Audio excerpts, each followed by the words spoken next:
ನಮಸ್ಕಾರ ನನ್ನ ಎಲ್ಲ ಆತ್ಮಬಂಧುಗಳಿಗೆ ಧ್ಯಾನ ಬಂಧುಗಳಿಗೆ ಅಂತ ತಿಳಿಸುತ್ತಾ ಇವತ್ತೊಂದು ಗುರುವಾಣಿ ಹೇಳೋಣ. ಪತ್ರಿಜಿ ಗುರುಗಳು ಏನು ತಿಳಿಸ್ತಾರೆ ನಾವು ನೋಡೋಣ. ನಾವೆಲ್ಲಿ ಸಿಕ್ಕಾಕೊಂಡಿದ್ದೀವಿ, ಏನು ಅಂಧಕಾರದಲ್ಲಿ ನಮ್ಮ ಬುದ್ಧಿಯ ಮೇಲೆ ಎಷ್ಟು ಮಂಕಕ್ಕೆ ಓದೋದ, ನಾವು ಹೇಗಿರಬೇಕು ಈಗ ಅಂತ ತಿಳಿಸ್ತಾರಂತ ನೋಡೋಣ. ಈ ಎಲ್ಲಿಂದ ಈ ಮ್ಯಾಜಿಕ್ ಬುಕ್ಕಿಂದ. ಈ ಬುಕ್ ಹೆಸರು ಕೇಳ್ತಾ ಇದ್ದೀರಿ, ಹೇಳ್ತಾ ಇದ್ದೀನಲ್ಲ ಆವಾಗಲಿಂದ.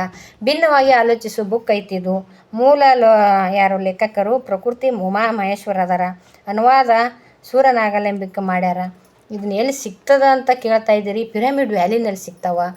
ಮತ್ತು ಒಂದು ನಂಬರ್ ಹಾಕ್ತೀನಿ, ಅವರಿಗೆ ಅಮ್ಮ ಹೇಳಿದ್ರಿ ಅಂದ್ರೆ ಇದು ಕಂದಗಲ್ ಮೇಡಮ್ ಲಲಿತಾ ಒಗ್ಗಾರ ಇಲ್ಲ, ಲಲಿತಾ ಒಗ್ಗಾರ್ ಅವ್ರ ನಂಬರ್ ಇಸ್ಕೊಂಡ್ಬಿಟ್ಟು ನೀವು ಅವ್ರಿಗೆ ಫೋನ್ ಕಾಲ್ ಮಾಡಿದ್ರಿ ಅಂದ್ರೆ ಈ ಬುಕ್ಕನ್ನ ನಿಮ್ಮ ಮನೆಗೆ ಕುರಿಯರ್ ಮಾಡ್ತಾರೆ.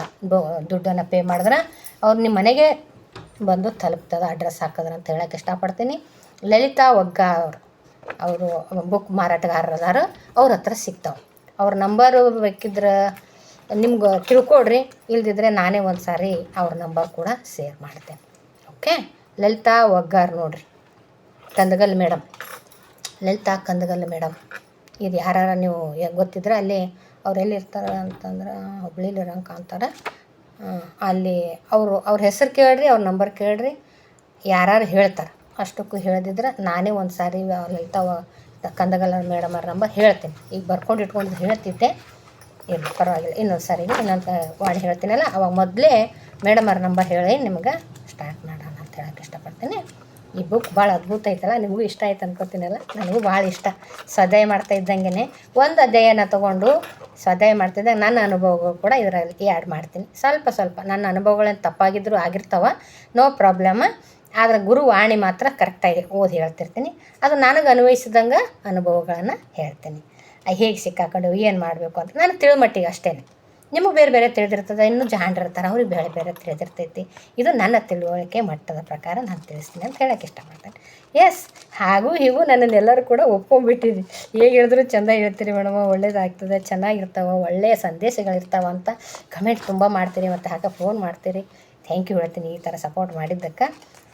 ಥ್ಯಾಂಕ್ ಯು ಹೇಳ್ತೀನಿ. ನಿಮಗೆಲ್ಲರಿಗೂ ಕೂಡ ಥ್ಯಾಂಕ್ ಯು ಹೇಳ್ತೀನಿ. ಸಬ್ಸ್ಕ್ರೈಬ್ ಆಗಿರಿ ಪ್ಲೀಸ್. ಯಾಕಂದರೆ ಸಣ್ಣ ಈ ವಿಡಿಯೋಗಳು 15 ನಿಮಿಷದ್ದು 20 ನಿಮಿಷದ ವಿಡಿಯೋಗಳನ್ನು ಮಾಡ್ತೀನಲ್ಲ, ಅದು ಅಪ್ಲೋಡ್ ಮಾಡಿದಾಗ ಬೇಗ ನಿಮಗೆ ಫಸ್ಟ್ ಬರ್ತಾ. ಏನೋ ತಿಳಿದಿದ್ದನ್ನು ಹೇಳಿರ್ತೀನಿ. ಗುರುಗಳು ಹೇಳಿ ವಾಣಿಂತೂ ಅದ್ಭುತವಾಗಿರ್ತಾವೆ. ಅದ್ರ ರಿಲೇಟೆಡ್ ಆಗಿ ನಾನು ಅದ್ರ ಎಲ್ಲಿಂದ ಹೊರಗೆ ಬಂದೆ, ಹೇಗೆ ಹೊರಗೆ ಬಂದೆ, ನನ್ನ ಅನುಭವಗಳನ್ನು ಸ್ವಲ್ಪ ಹಾಕಿ ಹೇಳ್ತೀನಲ್ಲ, ಒಳ್ಳೆ ಚೆನ್ನಾಗಿರ್ತದೆ. ನಿಮಗೂ ಅರ್ಥ ಆಗ್ತದೆ. ಆಡು ಭಾಷೆಯಲ್ಲಿ ಹೇಳ್ತೀನಿ ಅಂತ ಹೇಳ್ತಿರ್ತಾರೆ. ಉತ್ತರ ಕರ್ನಾಟಕ ಭಾಷೆ ಸರಳವಾಗಿರ್ತದೆ. ಕಬ್ಬಿಣದ ಕಡಲೆ ಥರ ಇಲ್ಲ ನಮ್ಮ ಭಾಷೆ ಕನ್ನಡ, ಅದ್ಭುತವಾಗಿರ್ತದೆ. ಅದರಲ್ಲೂ ಕೂಡ ನಾವು ಆಡು ಭಾಷೆಯಲ್ಲಿ ಹೇಳೋದು ಸರಳವಾಗಿರ್ತೈತೆ ಅಂತ ಹೇಳ್ತಾ ಇರ್ತೀರಿ ಎಲ್ಲರೂ ನೀವು. ಥ್ಯಾಂಕ್ ಯು ಅಂತ ಹೇಳೋಕ್ಕೆ ಇಷ್ಟಪಡ್ತೀನಿ.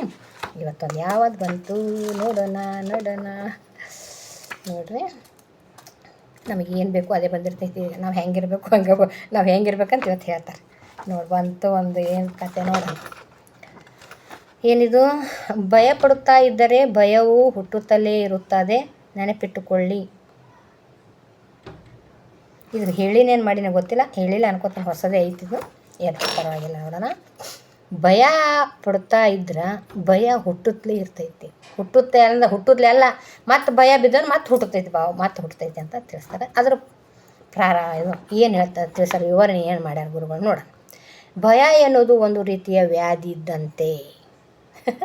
ಹೇಳಿದ್ರು ನೋಡ್ರಿ, ಭಯ ಎನ್ನುವುದೊಂದು ಅದೊಂದು ರೋಗ, ಅದೊಂದು ವ್ಯಾಧಿ. ಒಮ್ಮೆ ನಮ್ಮಲ್ಲಿ ಭಯವು ಪ್ರಾರಂಭವಾಯಿತೆಂದರೆ ಅದರ ಬಗ್ಗೆ ಎಷ್ಟು ಹೆಚ್ಚಾಗಿ ಆಲೋಚಿಸಿದರೆ ಅಷ್ಟು ಹೆಚ್ಚಾಗಿ ಅದು ಬೆಳೆಯುತ್ತಾ ಹೋಗುತ್ತದೆ. ಕರೆಕ್ಟ್. ಒಂದು ಸಾರಿ ನಾ ಬೀಳ್ತೀನೇನೋ ಅಂತಂದ್ರೆ ಅದು ಬಿದ್ದೇ ಬಿಡ್ತೀನಿ. ಮೊದಲೇ ಬೀಳ್ತೀನಿ ಅಂತ ಭಯನೇ ಇರಬಾರ್ದು ನನಗೆ. ಆದರೂ ಎಚ್ಚರಿಕೆಯಿಂದ ಇರಬೇಕು. ಬೀಳ್ತೀನಿ ಅಂತ ಹೇಳಿಕೆ ಮ್ಯಾಗ ಗುಡ್ಡದ ಮೇಲೆ ಹೋಗಿಸಿ ಅಂದ್ರೆ ಹಾರಿಕೆ ಬೀಳ್ತೀನಿ ಅಂತ ಅದು ಅಲ್ಲ. ಬೀಳೋದ್ರಲ್ಲಿ ಕೂಡ ಎಚ್ಚರವಾಗಿದ್ದು, ನಾನು ಮೊದಲೇ ಸರಿಯಾದ ದಾರಿ ಇದ್ದರೂ ಕೂಡ ಬೀಳ್ತೀನಿ ಅಂತ ಯೋಚನೆ ಮಾಡ್ತೀನಲ್ಲ, ಅದು ತಪ್ಪು. ನಾನೆಲ್ಲೋ ಮೇಲ್ಗಡೆ ಹೋಗ್ತಾ ಇರ್ತೀನಿ, ಗುಡ್ಡ ಬೆಟ್ಟ ಹತ್ತುತ್ತಾ ಇರ್ತೀನಿ, ಅಲ್ಲಿ ಬೀಳ್ತೀನಿ ಅಂತ ಅನ್ನೋ ಭಯ ಇರಬೇಕು. ಸರಿಯಾದ ದಾರಿಯಲ್ಲೂ ಕೂಡ ಭಯ ಬೀಳ್ತೀವಿ ನಾವು. ಸುಮ್ಮನೆ ವಿಚಾರ ಮಾಡಿ, ಆಲೋಚನೆ ಮಾಡಿ, ಆಗದಿರೋ ಅನಗತ್ಯ ವಿಚಾರ ಮಾಡಿ ಬೀಳ್ತೀನಿ ಅನ್ನೋ ಭಯ ಇರ್ತದೆ. ಅಂದ್ರೆ ಏನಾಗ್ತದೆ ಅನ್ನೋ ಭಯ ಇರ್ತೈತಿ. ಆ ಭಯನ ಮತ್ತೆ ನಾವು ಇನ್ನೂ ಹೆಚ್ಚಿಗೆ ಯೋಚನೆ ಮಾಡಿದಾಗ ಇನ್ನೂ ಹೆಚ್ಚಿಗೆ ಭಯ ಆಗ್ತದೆ ಅಂತ ತಿಳಿಸ್ತಾರೆ. ಅಷ್ಟು ಹೆಚ್ಚಾಗಿ ಬೆಳೆಯುತ್ತಾ ಹೋಗ್ತದೆ. ಅದು ನಮ್ಮಲ್ಲಿ ಬೆಳೆಯುವುದಷ್ಟೇ ಅಲ್ಲದೆ ನಮ್ಮ ಅಕ್ಕಪಕ್ಕದವರಿಗೂ ಕೂಡ ಅಂಟು ವ್ಯಾಧಿ ಸೂಚಿಸುವುದಕ್ಕೆ ಪ್ರಾರಂಭ ಮಾಡುತ್ತೇವೆ ನೋಡಿರಿ. ನಾವು ಭಯ ಬೀಳುವುದಲ್ಲದೆ, ನಿಜ ನಾವು ಭಯ ಬೀಳುವುದಲ್ಲದೆ ಅದು ಏನಾರು ಆಯಿತು ಅಂದ್ರೆ ಅಕ್ಕಪಕ್ಕದ ಗಂಡಗನ್ನ ಹೇಳ್ತೀನಿ, ಅಯ್ಯೋ ಹಂಗೆ ಮಾಡಿದ್ರೆ ಅವಳಿಗೆ ಹಂಗೆ ಆಯ್ತಂತ್ರಿ, ಇವ್ರಿಗೆ ಹಿಂಗೆ ಆಯ್ತಂತ್ರಿ. ನಾವು ಭಯ ಬಿದ್ದಿರ್ತೀವಿ ಅಂಜಿ, ಅವ್ನ ಪಾಪ ಹೊರಗಡೆಯಿಂದ ಬಂದಿರ್ತಾರೆ, ಅವ್ರನ್ನ ಹೇಳೋದು, ಏನು ರೀ ಅವ್ರು ಹಂಗೆ ಆಯ್ತಂತ್ರಿ, ಇವ್ರು ಹಿಂಗಾಯ್ತತ್ತ, ಅದು ಹಿಂಗದ ಯಾವ್ರೆ ಅಂತ ನಾವು ನೆಗ್ಲೆಸಿ ಮಾಡ್ತಾರೆ ಗಂಡು ಮಕ್ಳು. ಮೊದಲು ಸ್ವಲ್ಪ ತೆರಿಗೆ ಹಾಕೊಳ್ಳೋದು. ನೋಡಿರಿ ಏನು ಹೇಳತ್ತೀನಿ ಕೇಳಕತ್ತದಿಲ್ಲ ನಿಮಗೆ, ಮತ್ತೆ ಒತ್ತಿ ಹೇಳೋದು ನಾವು ಹೆಣ್ಮಕ್ಳು. ನೋಡಿರಿ ಅದು ಅವತ್ತು ನನಗೆ ಹಿಂಗೆ ಆಗಿತ್ತಲ್ಲ, ಅವತ್ತು ಅವ್ರಿಗೆ ಹಂಗೆ ಆದಾಗ ಅದು ಹಾಗಾಯ್ತಂತ, ಅದೇ ಹಾಗಾಯ್ತು ಹೀಗಾಯ್ತು ಅದು ಏನಾಯ್ತು ಅಂತ ಯಾರಿಗೆ ಗೊತ್ತಿಲ್ಲ.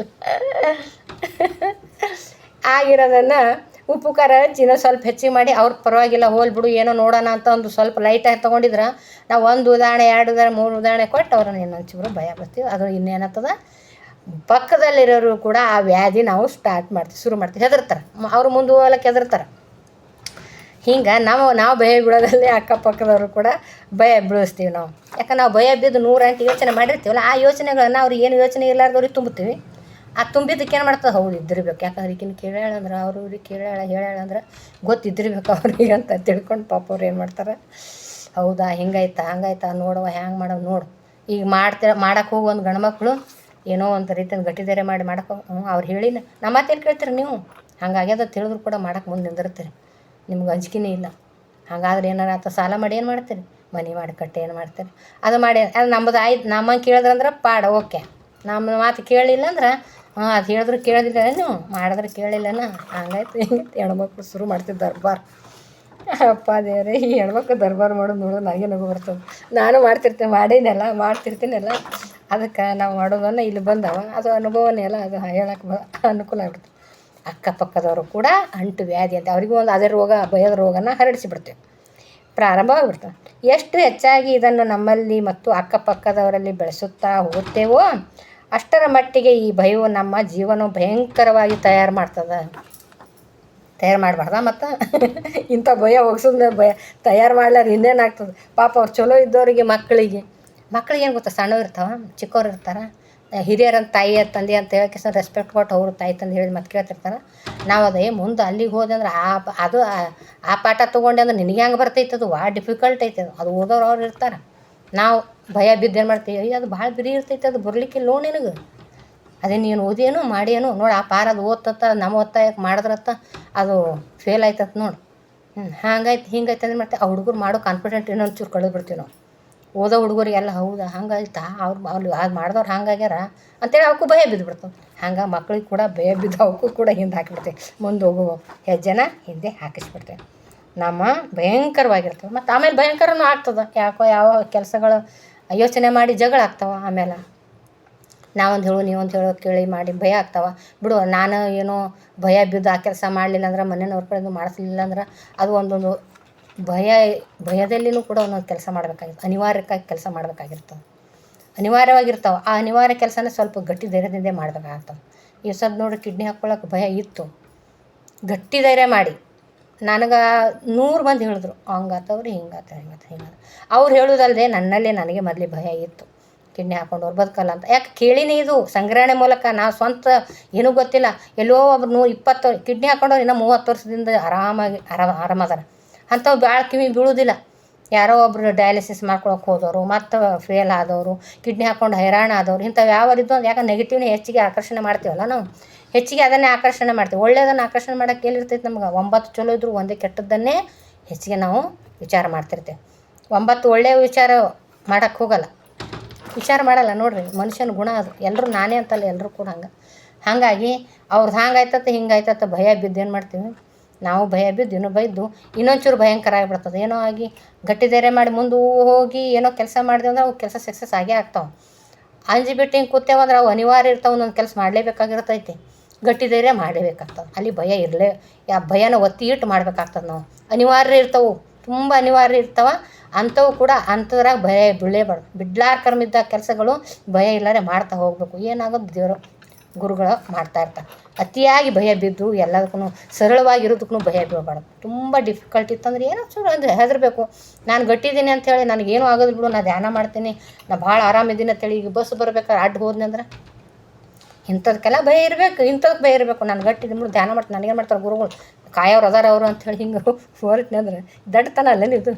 ಎಷ್ಟು ಹೆದರಬೇಕು ಅಷ್ಟು ಹೆದರಬೇಕು, ಭಯ ಎಷ್ಟಿರಬೇಕು ಅಷ್ಟಿರಬೇಕು, ಎಷ್ಟರ ಮಟ್ಟಿಗೆ ಇರಬೇಕು ನನಗೆ ಗೊತ್ತಿರಬೇಕು. ಅದು ಅನಿವಾರ್ಯವಾಗಿರಬೇಕು, ಬಿಡ್ಡಾಕರವಾಗಿರಬೇಕು. ಅಂಥದಕ್ಕೆ ಒತ್ತು ಕೊಟ್ಟು ಮಾಡ್ಕೊಂಬರ್ಬೇಕು. ಏನಾಗುತ್ತೆ ಆಗಲಿ ಅಂತ ಮಾಡ್ಕೊಂಬರ್ಬೇಕು, ಮುಂದೆಲ್ಲ ಚೆನ್ನಾಗಿರ್ತದೆ. ಹಂಗೆ ನಾವು ಗಟ್ಟಿ ಧೈರ್ಯ ಮಾಡಿ ಮುಂದೆ ಏನಾಗ್ತದೆ ಆಗಲಿ ಅಂತೇಳಿ ಕಿಡ್ನಿ ಹಾಕ್ಕೊಂಡು ಬಂದೆವು. ಈಗ ಚೆನ್ನಾಗೈತಲ್ಲ, ಗುರುಗಳು ನಮ್ಮ ಜೊತೆ ಅದಾರ. ವಿಶ್ವದ ಶಕ್ತಿನೇ ನಾನಾಗಿದ್ದೀನಿ ಈಗ ಚೈತನ್ಯ ಶಕ್ತಿಯಿಂದ. ಈಗೆಲ್ಲ ನಾವು ಆರಾಮಾಗಿಲ್ಲ, ಧ್ಯಾನ ಮಾಡ್ತಾ ಆ ಧ್ಯಾನದ ಚೈತನ್ಯ ಶಕ್ತಿಯಿಂದ ಆರಾಮಿಂದ ಗಟ್ಟಿ ಒಂದೊಂದಕ್ಕೆ ಮಾಡಬೇಕಾಗ್ತದೆ. ಅತಿಯಾಗಿಯೂ ಹೆದರಬಾರ್ದು, ಅತಿಯಾಗಿಯೂ ಎಲ್ಲದಕ್ಕೂ ಕೂಡ ಭಯ ಬೀಳಬಾರ್ದು ಅಂತ ಹೇಳೋಕ್ಕೆ ಇಷ್ಟಪಡ್ತೇನೆ ನಾನು. ಹಾಗಾದರೆ ಸ್ವಲ್ಪ ಸಮಯ ಭಯವನ್ನು ಪಕ್ಕಕ್ಕಿಟ್ಟು ನಿರ್ಭಯವಾಗಿ ಹೆಜ್ಜೆಗಳನ್ನು ಹಾಕುತ್ತಾ ಮುಂದಕ್ಕೆ ಹೋಗುವುದು ಪ್ರಾರಂಭಿಸಿದರೆ, ನೋಡಿ ನಾ ಇಷ್ಟತನ ಏನು ಓದಿಲ್ಲ ಬಿಟ್ಟಿಲ್ಲ, ನಾನು ಒಂದೊಂದು ಬುಕ್ ಹಿಂಗೆ ತೆಗಿತೀನಿ. ನಾವು ಗಟ್ಟಿ ಧೈರ್ಯ ಮಾಡಿ ಒಂದೊಂದು ಪಕ್ಕಕ್ಕೆ ಇಡಬೇಕು, ಒಂದು ಅನಿವಾರ್ಯಕ್ಕೆ ಒಂದೊಂದು ಪಕ್ಕಕ್ಕಿಟ್ಟು ಧೈರ್ಯವಾಗಿ ಮುನ್ನುಗ್ಗಿ ಮುಂದೆ ಹೆಜ್ಜೆ ಇಟ್ಟು ಪ್ರಾರಂಭಿಸಿದರೆ, ಧೈರ್ಯದ ನಂತರ ಸಹವಾಸದಲ್ಲಿ ಇರಲು ಪ್ರಾರಂಭಿಸಿದರೆ, ಧೈರ್ಯವಂತರ ಸಹವಾಸದಲ್ಲಿ ಇರಲು ಪ್ರಾರಂಭಿಸಿದ್ರೆ ನೋಡ್ರಿ, ನಾವು ಒಂದು ಹೇಳಿದ್ರೆ 4 ಹೌದ್ರಿ ಹಿಂಗಾಯ್ತು ರೀ ಹಂಗಾದ್ರೆ ಬ್ಯಾಡ್ರವ ಅನ್ನೋರ ಮುಂದೆ ಹೋಗ್ಬಾರ್ದು. ನಮ್ಮಂಥವ್ರು ಯಾರು ಬಂದಾರೆ ಗಟ್ಟಿ ಧೈರ್ಯ ಇದ್ದವ್ರ ಮುಂದೆ ನಾವು ಈಗ ಮಾಡಕ್ಕೆ ಬರ್ತೀವಿ ನೋಡ್ರಿ, ಏನಾಗ್ತದೆ ನೋಡು, ಅದು ಒಂದೇ ಮಾತೇ ಸಪೋರ್ಟ್ ಆಗಿಬಿಡ್ತದೆ. ನಾವು ಏನಾಗ್ತದೆ ಆಗಲಿ ಮಾಡು, ಎಲ್ಲ ಮಾಡ್ಯಾರ, ಎಲ್ಲ ಚಲೋ ಆಗ್ತದೆ ಮಾಡು ಅಂತ ಒಬ್ಬರು ಈ ಥರ ಸಾಥ್ ಕೊಡೋ ವ್ಯಕ್ತಿ ಜೊತೆ ನಾವು ಮಾತಾಡಿದಾಗ ಧೈರ್ಯ ಬರ್ತೈತೆ. ಇಲ್ಲಾಂದ್ರೆ ಇವಾಗ ಮಾಡಕತ್ತೀನಿ ರೀ, ಈ ಥರ ಕೆಲಸ ಮಾಡತ್ತೀನಿ ಅಂತೇಳಿ ಅಳ್ಗುರ್ಕಿಗಳ ಮುಂದೆ ಹೆದ್ರೋರ ಮುಂದೆ ಏನಾದ್ರು ನೆಳಿಗೆ ಅವ್ರು ಹೆದ್ರೋರ ಮುಂದೆ ಹೇಳಿದೆ ಅಂದ್ರೆ, ಹೌದಾ ಎಲ್ಲಿ ಮಾಡ್ತೀವಿ ಬಿಡೋ, ಸುಮ್ಮ ಕುಂಡ್ರು, ಎದಕ್ಕೆ ಬೇಕು ನಿನಗೆಲ್ಲ, ಸುಮ್ಮ ಅದು ಆಗ್ತದೆ ನೋಡು, ಅದೇ ಇಷ್ಟು ರೊಕ್ಕ ಇಟ್ಕೊಂಡು ಅಲ್ಲಿ ಇಟ್ಕೊಂಡು ಕುಂಡ್ರು, ಅದೇ ಇಟ್ಟು ಮಾಡು ಅಂತ ಹೇಳ್ತಾರೆ. ಗಟ್ಟಿ ಧೈರ್ಯ ಇರೋರು, ಮುನ್ನುಗ್ಗೋರು, ಏನಾಗ್ತದೆ ಆಗಲಿ ಅನ್ನೋರು, ಆ ಥರ ಏನಾಗ್ತದೆ ಆಗಲಿ ಅಂತ ನಾವು ರೆಡಿ ಇದ್ದೆ ಅಂದ್ರೆ ಎಲ್ಲ ಒಳ್ಳೇದೇ ಆಗ್ತದೆ. ಅದು ನಾವು ಹೆದರ್ಕೊಂಡು ಕುಂಡಿರ್ತೀವಲ್ಲ, ಅದು ಅಲ್ಲೇ ಕುಂತಿರ್ತೀವಿ, ಅಲ್ಲೇ ಕೂಡ್ತೀವಿ, ಅಲ್ಲೇ ಗುಂಡಕ್ಕೆ ಮಾಡ್ಕೊಂಡು ಕುಂಡಿರ್ತೀವಿ. ಅದಕ್ಕೆ ಇದು ಏನು ಬರಬೇಕು, ಇನ್ನೂ ಹೆಚ್ಚಿನ ಧೈರ್ಯ ಬರಬೇಕಂದ್ರೆ ಏನು ಮಾಡಬೇಕು, ಹೆಚ್ಚು ಧೈರ್ಯವಂತರ ಜೊತೆ. ಈಗ ಸತ್ಸಂಗ ಸ್ವಾಧ್ಯಾಯ, ಈಗ ನಾವು ಹೆಂಗೆ ಸಂಘದ ಜೊತೆ ಇದ್ದಾಗ ನಾವು ಮತ್ತೆ ಧ್ಯಾನದ ಜೊತೆ ಇದ್ದಾಗ, ಗುರುಗಳ ಜೊತೆ ಇದ್ದಾಗ ಧ್ಯಾನ ಮಾಡ್ತಾ ಇರ್ತೀವಿ. ಅದೇ ನಾವೇ ಟಿ ವಿ ನೋಡೋ ಜೋಡಿ, ಮೊಬೈಲ್ ನೋಡೋ ಜೋಡಿ, ಧಾರಾವಾಹಿ ನೋಡೋರ ಜೋಡಿ ಕೂತ್ಕೊಂಡೇವು ಅಂದ್ರೆ ಧಾರಾವಾಹಿ ನೋಡೋಕೆ ಹೋಗ್ತೀವಿ. ಹೊರಗಡೆ ಹೋಗಿ ಬರ್ರಿ, ಒಂದು ಸ್ವಲ್ಪ ಎಂಜಾಯ್ ಮಾಡಿ ಸೀರೆ ತೊಗೊಂಡು ಬರ್ರಿ ಅಂತ ಯಾರ ಜೋಡಿ ಅವ್ರ ಜೋಡಿ ಮಾತಾಡ್ಕೋತ ಅವ್ರದ್ದು ಸಹವಾಸ ಮಾಡಿದೆವು ಅಂದ್ರೆ, ಕಟ್ಟಿ ಕೂತು ಮಾತಾಡೋರ ಜೋಡಿ ಸಹವಾಸ ಮಾಡಿದೆವು ಅಂದ್ರೆ ನಾವು ಈ ಧ್ಯಾನ ಬೇಡ, ಅದು ಬಿಟ್ಟು ಬೇಡ, ಅದೇ ಮಾಡ್ಕೊಂಡು ಕೂತು ಬಿಡ್ತೇವೆ.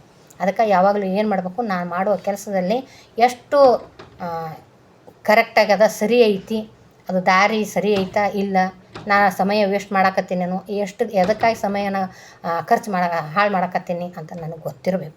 ಈ ಕಟ್ಟಿ ಕೂತು ಮಾತಾಡೋದು, ಬೇಕು ಅಂತ ಹೊರಗಡೆ ಬಜಾರ್ಗೆ ಹೋಗಿ ಎಲ್ಲ ಓದಿ ಬೇಕಾಗಿದ್ದು ಬೇಡಾಗಿದ್ದು ಹೋಗಿ ದುಡ್ಡು ಖರ್ಚು ಮಾಡ್ತಾರೆ, ಅದು ಬೇಡಾಗಿರ್ತದೆ. ಈಗ ಸದ್ದು ಮನ್ಯಾಗ ಕೂತೀನಿ ಸದ್ದು, ಈಗ ಬಜಾರ್ಗೆ ಹೋದೆ ಅಂದ್ರೆ ಅನವಶ್ಯ ವಸ್ತುಗಳು ಭಾಳ ಬರ್ತಾವೆ. ಯಾರೇ ಕರೆದ್ರಂದ್ರೆ ಹೊಲಕ್ಕೆ ನನಗೆ ಅವಶ್ಯ ಇದ್ದು ತರೋದಲ್ದೇ ನೋಡಿದ ತಕ್ಷಣ ಏನೋ ಪಕ್ಕದಲ್ಲಿ ಒಂದು ಬ್ಲೌಸ್ ಪೀಸ್ ಚೆನ್ನಾಗಿದೆ ಅಂದ್ರೆ ಅವ್ರು ಸೀರೆ ತರಕ್ಕೆ ಹೋಗಿರ್ತಾರೆ, ಅವ್ರ ಜೋಡಿ ನಮ್ಗೆ ಕರ್ಕೊಂಡು ಹೋಗಿರ್ತಾರೆ.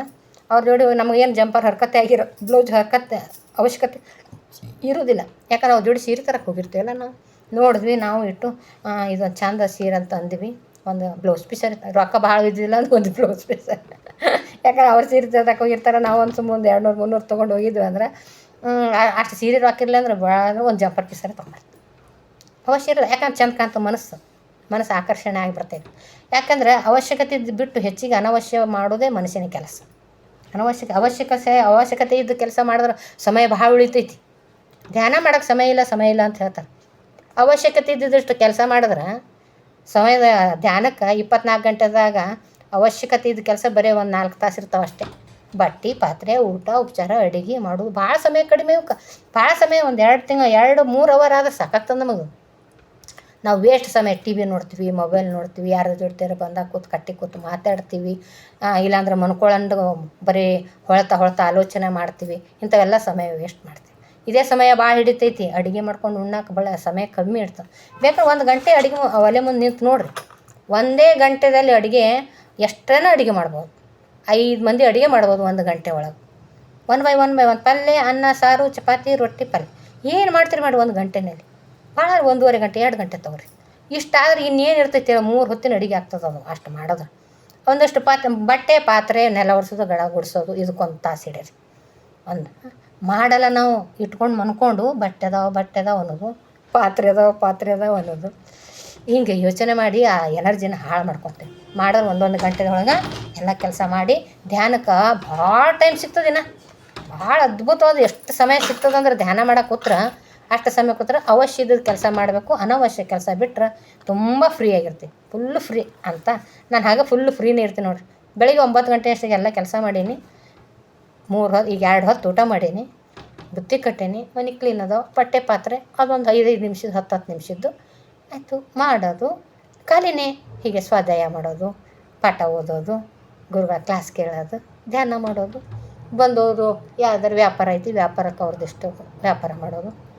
ಖಾಲಿ ಕೂತಿಲ್ಲ, ಖಾಲಿ ಕೂತ್ಕೊಂಡು ಹೋದ್ರೆ ಸಮಯ ಯಾರೋ ಬಂದ್ರೆ ಅಕ್ಕಪಕ್ಕದವ್ರು ಬಂದ್ರೆ ಅಂದ್ರೆ ವೇಸ್ಟ್ ಸಮಯ ಹೋಗ್ತದೆ ಮಾತಾಡೋದು ಕೂತ ಅವ್ರದ್ದಿಟ್ರಿ ಇವ್ರದ್ದಿಟ್ರಿ ಅಂತ ಹೋಗ್ತದೆ. ಅವ್ರ ಜೊತೆನೇ ನಾವೇ ಧ್ಯಾನದ ಸಂಘ, ಅವ್ರ ಜೊತೆನೇ ನಾವು ಧ್ಯಾನದ ಏನಾರ ಮಾತಾಡ್ಕೊತಾ ಅನುಭವಗಳನ್ನು ಹೇಳ್ಕೊತಾ ಕಷ್ಟ ಸುಖನ ಈ ಕ್ಲಾಸಿನ ಬಗ್ಗೆ ನಮ್ಮ ಬಗ್ಗೆ ನಾನು ಎಲ್ಲಿ ಸಿಕ್ಕಾಕೊಂಡಿದ್ದೆ ನಾನು ಹೀಗೆ ನನ್ನ ತಪ್ಪುಗಳ ಬಗ್ಗೆ ತಿಳುವಳಿಕೆ ಹೇಳ್ಕೊತಿದ್ರೆ ಅದು ಸಮಯ ವೇಸ್ಟ್ ಅಲ್ಲ, ಅದು ಸಮಯ ವೇಸ್ಟ್ ಅಲ್ಲ. ಆದ್ರೆ ನಾವು ಮಾತಾಡಲ್ಲಲ್ಲ ಅವ್ರ ಜೋಡಿ ಕೂತು ಅಂಥದ್ದು ಮಾತಾಡಲ್ಲಲ್ಲ, ಯಾಕಂದ್ರೆ ಅವ್ರು ಅಂಥವ್ರಿದ್ರು ಅಂದ್ರೆ ಅವ್ರ ಜೊತೆ ಕೂತು ಚೆನ್ನಾಗಿರ್ತೈತೆ. ಅವ್ರದ್ದೇ ನಮ್ಮ ಧ್ಯಾನದಲ್ಲಿ ಇರಲಿಲ್ಲ, ಏನೂ ಮಾಡಲಿಲ್ಲ, ಅವ್ರು ಬಂದ್ರಂದ್ರೆ ನಾವು ಧ್ಯಾನ ಹೇಳಿದ್ರೆ ನಾವು ಧ್ಯಾನ ಹೀಗಾಯ್ತು ರೀ ಹಾಗಾಯ್ತು ಅಂದ್ರೆ ಅವ್ರ ಮ್ಯಾಲೆ ತಳಗ ಹಿಂಗೆ ನೋಡಿ ಮತ್ತೇನಾರೇ ಒಂದು ಹುಡುಕಿ ಬೇರೆ ತಂದಿರ್ತಾರೆ ನಮ್ಮ ಜೊತೆ. ನಾವು ಒಂದು ಮಾತಾಡ್ತಾ ಇದ್ದಂಗೆ ಆಕೆ ಅಲ್ಲತ್ತು ನೋಡ್ರಿ ಈಕೆ ಇಲ್ಲತ್ತು ನೋಡ್ರಿ ಅಂತ ಹಿಂಗೆ ಶುರು ಮಾಡ್ತಾರೆ ಅವ್ರ ಜೊತೆ. ನಾವು ಮುರ್ಕರ ಜೊತೆ ಏನು ಕಲ್ಲಿನ ಮೇಲೆ ನೀರು ಹಾಕೋದಂಗೆ ಆಗಿಬಿಡ್ತದೆ. ಅದಕ್ಕೆ ನಾವು ಹೇಳೋದು ಕೂಡ ಯಾರು ಆಸಕ್ತಿಯಿಂದ ಕೇಳ್ತಾರಲ್ಲ ಅವ್ರಿಗೆ ಹೇಳಬೇಕು. ಮತ್ತು ಸುಮ್ಮನೆ ಒತ್ತಾಯ ಮಾಡಿ ಹೇಳೋಕ್ಕೆ ಹೋದ್ರೆ ನಮ್ಮ ಸಮಯ ವೇಷ್ಟ, ನಮ್ಮ ಎನರ್ಜಿನೂ ಅವ್ರು ಕೇಳಲಿಲ್ಲ ಅಂದ್ರೆ ಹಿಂಗಂತ ನನ್ನ ಅನಿಸಿಕೆಪ್ಪ ಇದೆಲ್ಲ. ನಿಮಗೆ ಹೆಂಗೆ ಅನ್ನಿಸ್ತದೆ ನೀವು ಮಾಡಿರಿ. ಆದರೂ ಅನವಶ್ಯ ಕೆಲಸ ಮಾಡೋದನ್ನು ಕಡಿಮೆ ಮಾಡೋಣ, ಅವಶ್ಯದ ಕೆಲಸ ಮಾಡಿದ್ರೆ ಧ್ಯಾನಕ್ಕೆ ಭಾಳ ಸಮಯ ಸಿಗ್ತದೆ ಅಂತ ಹೇಳಕ್ಕೆ ಇಷ್ಟಪಡ್ತೀನಿ. ಪಕ್ಕಕ್ಕಿಟ್ಟು ನಿರ್ಭಯವಾಗಿ ಹೆಜ್ಜೆಗಳನ್ನು ಹಾಕುತ್ತಾ ಮುಂದಕ್ಕೆ ಹೋಗಲು ಪ್ರಾರಂಭಿಸಿದರೆ, ಧೈರ್ಯವಂತರು ಸಹವಾಸದಲ್ಲಿ ಇರಲು ಪ್ರಾರಂಭಿಸಿದರೆ ಅದೇ ಭಯವು ಚಿಟಿಕೆ ಹೊಡೆಯುವಷ್ಟರಲ್ಲಿ ಮಾಯವಾಗುತ್ತದೆ. ಒಂದು ಸ್ವಲ್ಪ ಯಾರು ಧೈರ್ಯ ಹೇಳಿದ್ರಂದ್ರೆ ನೋಡಿರಿ, ಒಂದು ಚಿಟಿಕೆ ಹೊಡೆಯೋಷ್ಟು ಶಬ್ದದಷ್ಟರಲ್ಲೂ ಕೂಡ ಅಷ್ಟು ಬೇಗ ಧೈರ್ಯ ಬಂದುಬಿಡ್ತದೆ, ಭಯ ಹೋಗ್ಬಿಡ್ತೈತಿ. ನಿಜ. ಯಾರು ಏನೋ ನಮ್ಗೆ ಫೋನ್ ಮಾಡ್ತಾರೆ, ಹಿಂಗಾಯ್ತು ರೀ ಮೇಡಮ್, ಹಂಗಾಯ್ತು ಮೇಡಮ್ ಅಂತ ಏನು ಹೇಳೋದು, ಹಂಗಾದ್ರೆ ಹಿಂಗಾದ್ರೆ ಹಿಂಗೆ ಅವ್ರು ನೆಗೆಟಿವ್ ಹೇಳೋದು, ನಾವು ಪಾಸಿಟಿವ್ ಹೇಳೋದು, ಪಾಸಿಟಿವ್ ಅಂತ ಹೇಳೋದು. ಹಂಗಂದಾಗ ಈ ಮಾತು ಮುಗಿಯೋಷ್ಟ್ರೊಳಗಾಗಿ ಭಾಳ ಸಂತೋಷ ಆಯ್ತು ರೀ ಮೇಡಮ್, ಭಾಳ ಖುಷಿ ಆಯ್ತು ನೋಡಿರಿ, ಎಷ್ಟು ಚಂದ ಧೈರ್ಯ ಬಂತು ನನಗೂ, ಹೌದ್ರಿ ತಿಳಿತ್ರಿ ಮೇಡಮ್, ಹಿಂಗೆ ಇರಬಾರ್ದ್ರಿ ಮೇಡಮ್ ಅಂತ ನಾನೇ 5 ನಿಮಿಷ 10 ನಿಮಿಷ ಮಾತಾಡಿ ಎಲ್ಲ ನನ್ನ ಮಾತು ಮುಗಿದ್ಮೇಲೆ ಅವ್ರು ಮಾತಾಡೋ ಫಸ್ಟ್ ಮಾತಿಗೂ ಅವ್ರು ಕೊನೆ ಎಂಡ್ ಮಾಡೋ ಮಾತಿಗೂ ಕೂಡ ತುಂಬ ವ್ಯತ್ಯಾಸ ನಾನು ಕಂಡಿದ್ದು. ಬರುವರ್ತಲೇ ನೀವು ಹಂಗೆ ಮಾಡ್ರಿ ಅಂತ ಫೋನ್ ಮಾಡ್ತಾರೆ, ಹೌದ್ರಿ ಮೇಡಮ್ ಹಿಂಗೆ ಮಾಡ್ಬೇಕು ನೋಡಿರಿ, ಭಾಳ ಮಸ್ತ್ ಇರ್ತದೆ ರೀ ಅಂತ ಫೋನ್ ಇಡ್ತಾರೆ. ಎಷ್ಟು ಖುಷಿ ಆಗ್ತದಲ್ಲ. ಹಿಂಗಿರ್ಬೇಕು ನಾವು ಯಾವಾಗಲೂ. ಚಿಟಿಕೆ ಹೊಡೆಯೋಷ್ಟ್ರೊಳಗಾಗಿ ಭಯನ ಓಡಿಸುವ ಮನಸ್ಥಿತಿ ನಮ್ಮನ್ನೇ ಬೆಳೆಸ್ಕೋಬೇಕು. ಏನಾಗ್ಬೇಕಂದ್ರೆ ನಾನು ಮಾತನಾಡುವ ಮಾತು ಒಬ್ಬರನ್ನ ಪುಟ್ಟಿದ ಎಬ್ಬಿಸುವಂಗಿರಬೇಕು, ಶಕ್ತಿ ತುಂಬಬೇಕು. ಇರೋ ಶಕ್ತಿನ ಹಾಳು ಮಾಡಿ ಇರೋ ಶಕ್ತಿನ ನೆನಗುದಿಗೆ ಹಾಕಿ ಮನ್ಕೊಳಂಗೆ ಮಾಡಬಾರ್ದು. ಆಲ್ರೆಡಿ ಒಂದಿಷ್ಟು ಕೆಟ್ಟಿರ್ತಾರೆ, ನಮ್ಮ ಮಾತಿಗಿಟ್ಟು ಕುಯ್ಯತ್ತ ರಾಗ ಎಳೆದಿವಿ ಅಂದ್ರೆ ಪಾಪ ಅವ್ರಿಗೆ ಏನು ಮಾಡಬೇಡ. ಅಂಧಕಾರದಲ್ಲಿ ಇಲ್ಲ ಅಂತಲೇ ನಾವು ತೊಂದರೆ ಕಷ್ಟ ಅನುಭವಿಸ್ತಾ ಇದ್ದೀವಿ ಅನ್ನಿಸ್ತಾ ಇರ್ತೈತಿ.